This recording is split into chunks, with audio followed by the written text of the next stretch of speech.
ready to unlock fluency without breaking the bank. Let's dissect the Duolingo dilemma.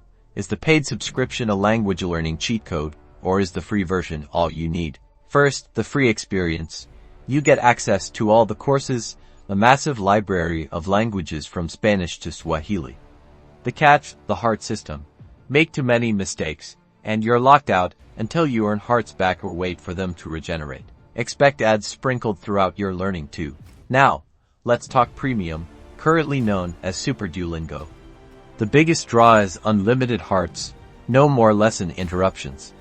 You also ditch the ads, creating a distraction-free learning zone. The ad-free experience can be surprisingly impactful.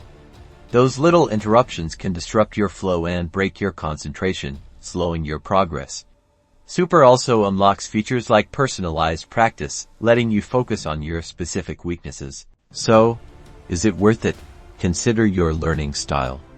If you're easily frustrated by mistakes or ads, and want focused practice, Super Duolingo could be a worthwhile investment. But if you're patient, disciplined, and okay with ads, the free version offers a remarkable amount of value.